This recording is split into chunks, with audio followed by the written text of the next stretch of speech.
ஹிஜ்ரி 2ஆம் ஆண்டு ரமலான் மாதம் பிறை 17 இஸ்லாம் உலகத்தில் மேலோங்க வேண்டும் என்ற ஒரே ஒரு காரணத்துக்காக வேண்டி தன்னுடைய உயிரை பத்ர் களத்தில் தியாகம் செய்த 14 உத்தம சஹாபாக்களுடைய பெயர் பட்டியல்கள் தான் இவைகள். சகோதரர்களை சிந்தித்து பாருங்கள், சாதாரண தூரம் கிடையாது.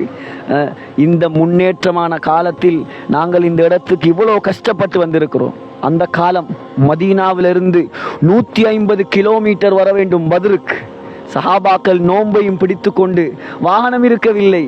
313 சஹாபாக்களிடம் இருந்தது வெறுமனே 70 ஒட்டகங்கள், 2 குதிரைகள், மற்றவர்கள் நடைபாதை.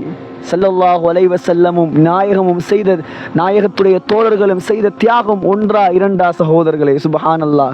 நோன்போடு இந்த கொதிக்கக்கூடிய வெயில்ல ரமலான் மாதத்தில் சுப்ஹானல்லாஹ் தான் அவர்களுடைய அந்தஸ்தை உலகத்தில் யாராலும் அடைய முடியாது. அந்த உத்தமர்கள் 14 பேருடைய ஜனாசாக்களையும் ஸல்லல்லாஹு அலைஹி வஸல்லம் இந்த இடத்தில் தான் அடக்கம் செய்தார்கள்.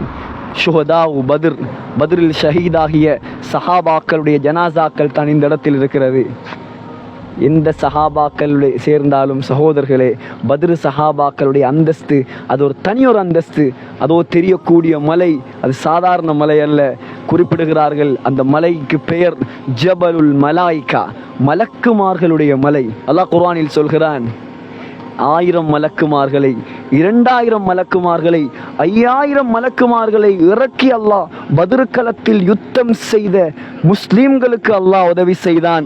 அந்த மலைதான் அந்த மலை, அதுதான் ஜபலுல் மலாய்கா. அல்லாஹு தாலா இந்த வரலாற்று சிறப்புமிக்க இடங்களை, முஸ்லிம்கள் தியாகம் செய்த இடங்களை சந்திக்கக்கூடிய பாக்கியத்தை முழு உலக முஸ்லிம்களுக்கும் வழங்குவானாக.